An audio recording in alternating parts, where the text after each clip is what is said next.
자, 그래서 오늘은 여러가지 소금구이를 한번 해보도록 하겠습니다. 뭐라고요? 이게 소금구이가 아니라고?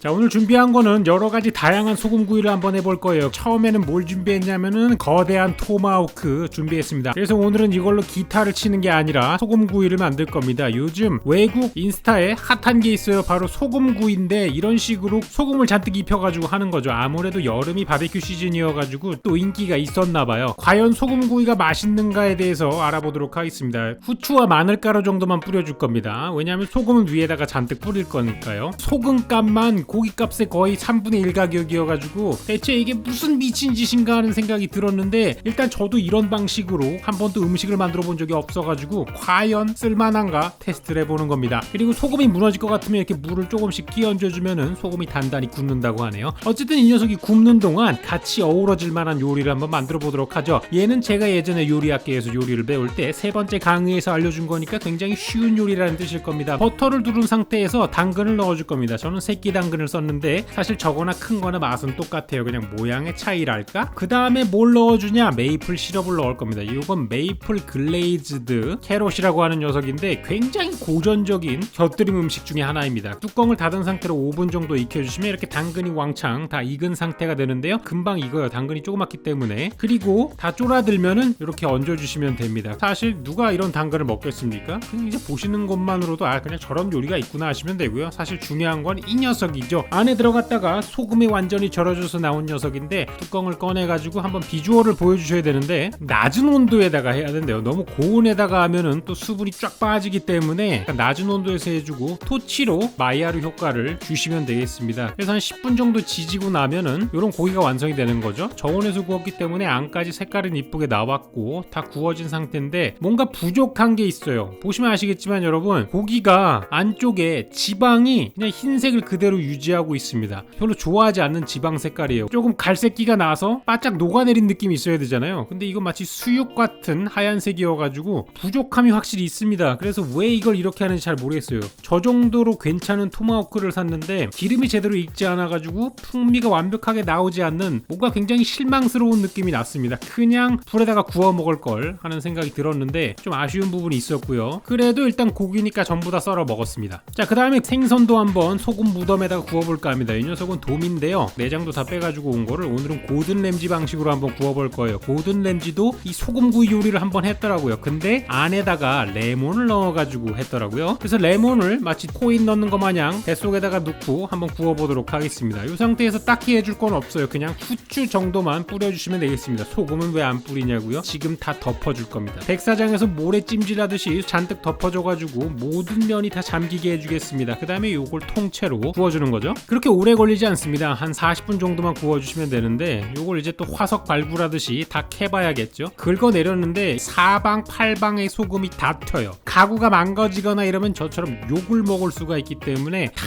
털어주시는 과정 중에 사방에 안 튀게 해주시고, 이것도 마찬가지로 안에 수분이 갇혀있는 형태예요. 그래서 고기는 되게 촉촉한데 겉바가 이루어지지가 않습니다. 겉촉 속촉이에요. 그래서 겉바속촉으로 만들어주기 위해 가지고 토치질을 좀 해서 껍질을 바삭바삭하게 만들어주고요. 이 상태에서 옮겨가지고 이제 뼈와 살을 분리해주는 작업을 해야죠. 일단 가운데를 찍고 바삭바삭하게 토치질을 한 껍질을 먹어보고 판단을 한번 해보도록 하겠습니다. 바삭바삭하면서 짭짤해서 저처럼 이제 껍질에 집착하는 사람들에게는 적당했어요. 그 다음에 이제 살을 발라내야겠죠. 위쪽에 있는 살을 달살살살살살 발라내니까 굉장히 촉촉한 살이 나왔습니다. 그리고 이제 아래쪽 부분도 마찬가지로 껍질과 살을 분리해가지고 나오는데 정말로 촉촉한 녀석이 나왔어요. 좀 신기할 정도로. 그래서 먹어봐야겠죠? 이걸 먹어보고 든 생각은 뭐냐면 생선은 굉장히 촉촉해요. 근데 여기에 들어간 노력이나 저 소금이나 사실 이걸 하려면 5분까지 필요하거든요. 그런 게 과연 필요할까? 라는 생각이 든 거죠. 이 정도 비용이면 차라리 생선구이를 몇 개 더 먹겠다라는 생각이 드니까 조금 참담해졌어요. 근데 오늘은 일단은 소금에 묻어서 하는 요리를 테스트해보면서 얘네가 가능성이 있는지 없는지 테스트해보는 거니까 일단 넘어가도록 하고, 이번에는 간고기를 준비했지 뭐예요? 요걸로 뭘 만들 거냐? 미트볼 같은 거를 만들 만들 거예요. 미트 로프 이런 거를 만들어 가지고 한번 구워 보도록 하겠습니다. 보통 이제 오븐에 넣어서 굽는 것들을 다 이런 식으로 소금에 구울 수 있다고 하니까요. 한번 그대로 되는지 요것도 한번 실험을 한번 해보도록 하자고요. 기본적으로 햄버거 반죽에 들어가는 녀석들을 다 넣어줬습니다. 뭐 빵가루, 계란, 후추, 소금 이런 것들을 넣어주고요. 그 다음에 저는 여기다가 뭘 또 추가로 넣냐면은 토마토 소스를 추가로 넣습니다. 새콤한 맛을 넣어주고 싶었어요. 왜냐면 고기 양이 상당하다 보니까 계속 먹으면 질릴 것 같아가지고 이렇게 준비를 해줬고, 틀로 레고 틀을 가져와 봤습니다. 쿨다운이 차가지고 이번엔 써줘도 되겠다 싶어가지고 레고 녀석을 가져와가지고 안쪽을 풍성하게 채워준 다음에 이 녀석도 마찬가지로 모래로 찜질을 해줄 타이밍이 왔습니다. 소금으로 잔뜩 덮어가지고 소금 찜질을 해주도록 하겠습니다. 중간중간에 구멍이 나는 부분을 막기 위해 가지고 물을 조금씩 뿌려주시면은 소금끼리 달라붙으면서 무너지지가 않으니까 잘 된다고 하네요. 뱃속에다가 온도계를 꽂아가지고 다 익을 때까지 오븐으로 넣어주도록 하겠습니다. 그래서 굽고 나니까 이런 녀석이 나왔어요. 피라미드 안에 있는 미라 같은 녀석이 돼서 나왔는데 발굴을 해주도록 하겠습니다. 여기서 주의하셔야 될 점은 겉에 있는 소금을 떼어낼 수 있는 한 최대한 다 떼어내셔야 됩니다. 이게 보시다시피 거의 소금에 절여진 상태로 구워지기 때문에 겉에 부분하고 안에 부분이 소금기가 틀려요. 그러니까 안에 부분은 되게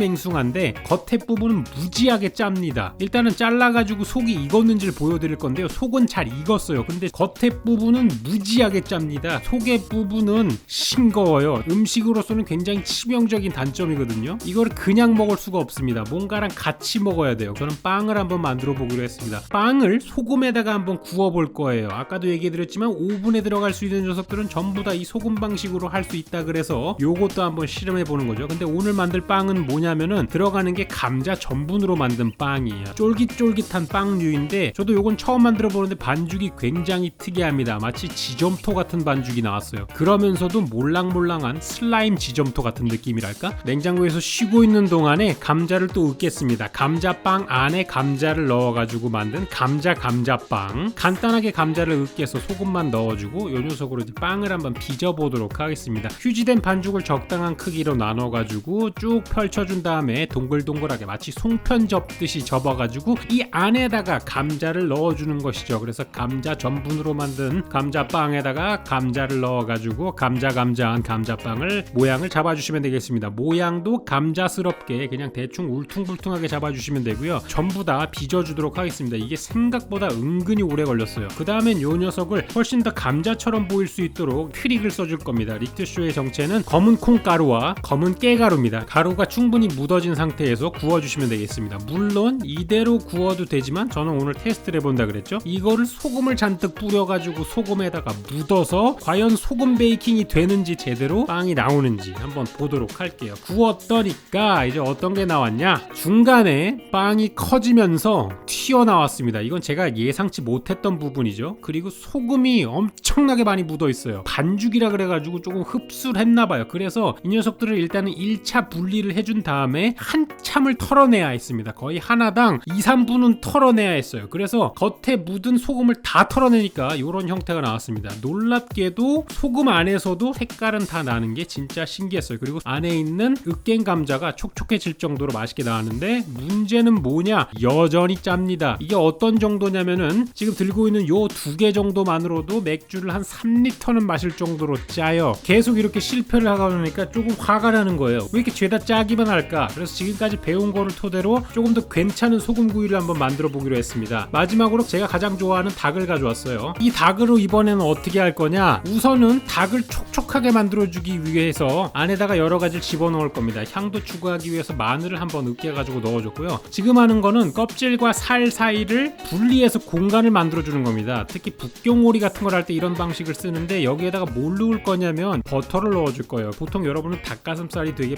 퍽퍽하다고 느껴지시겠지만 이런 식으로 지방을 첨가해주면은 익어가는 과정 중에서 닭가슴살이 촉촉한 상태가 이루어집니다. 다리 부분에도 건빵바지처럼 버터를 충분히 넣어주고 준비를 해주도록 하겠습니다. 그래서 이 녀석을 이제 소금 반죽을 할 건데, 기존에 했던 것들의 문제가 뭐냐면은 고운 입자의 소금을 하면은 잘 구워지기는 하는데 너무 짜고, 두꺼운 소금 입자를 하면은 잘 안 구워집니다. 그래서 중간 정도 입자에다가 이번엔 밀가루까지 섞어줬어요. 왜냐하면 소금만 들어가다 보니까 열 전달은 잘 되는데 너무 짜요. 짠맛을 맞춰주기 위해서 밀가루를 섞어주고 조금 더 튼튼하게 연결고리가 되도록 물을 섞어줬더니까 이런 반죽 반죽이 나왔습니다. 먹어봤더니까 덜 짜기도 하더라고요. 닭에다가 이런 식으로 붙여줘가지고 닭 무덤을 만들어줬죠. 그리고 이제 구울 겁니다. 근데 굽기 전에 같이 잘 어울릴 만한 또 다른 걸 만들 건데요. 감자가 아까 남았어요. 그래서 감자를 한번 삶아준 다음에 꾹꾹 눌러가지고 으깬 감자를 만들어주는데 반 정도 으깬, 절반 으깬 감자를 만들어줄 거예요. 그리고 이 위에다가 여러 가지를 뿌릴 건데 뭐 별거 없습니다. 모든 음식에 다 들어가야 되는 마늘을 넣어줄 거고요. 그리고 이제 유튜버니까 뭔가 보여줘야 되지 않겠어요?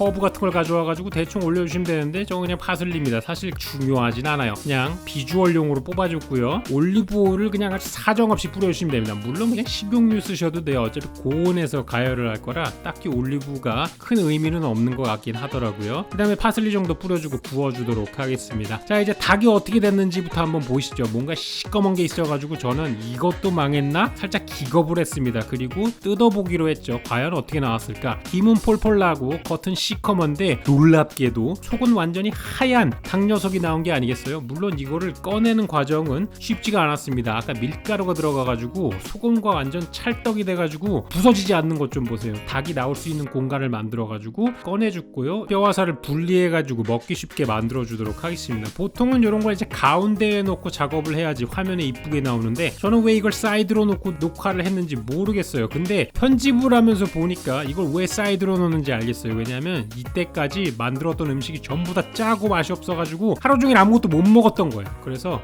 허겁지겁 하다 보니까 된 거라고 양해를 좀 해주셨으면 좋을 것 같고요. 감자를 가져왔는데 세상에 다 탔네요는 아니에요. 솔직히 저는 탔는 줄 알고 깜짝 놀랐습니다. 이게 살짝 온도를 낮췄어야 됐는데 제가 조금 세게 해줘가지고 감자가 형편없이 탔는 줄 알았지만 까보니까 다행스럽게도 안은 타지 않았고 탄 거는 아까 얘기했던 쓸모없다고 했던 그 파슬리만 타가지고 정말 천만다행이었습니다. 그래서 완성된 감자와 함께 플레이팅을 해줬죠. 여러 가지 요리를 해보고 느낀 게 뭐냐면은 이 소금구이를 왜 해야 하냐라는 생각이 조금 들었어요. 오븐이 있다면은 그냥 그거 날 것 자체로 오븐에 넣어도 충분히 맛있는 게 나올 것 같았거든요. 그리고 소금을 넣는다고 해서 딱히 촉촉해지는 것도 아니고 그래가지고 소금에다가 묻어가지고 하는 방식이 뭔가 의미가 있는 것 같지는 않다고 느껴졌습니다. 레스토랑 업계를 보더라도 이걸 계속 하시는 분이 없는 걸로 봐가지고 그다지 효용성은 없는 걸로 느껴져요. 그래서 여러분들도 혹시라도 소금으로 요리를 하실 거면 그냥 오븐에 해서 소금을 찍어 먹는 게 낫다, 이렇게 생각이 들고요. 오늘도 긴 영상 시청해주셔서 감사합니다. 저는 다음 시간에 새로운 레시피, 새로운 영상으로 다시 찾아오도록 할게요. 고맙습니다.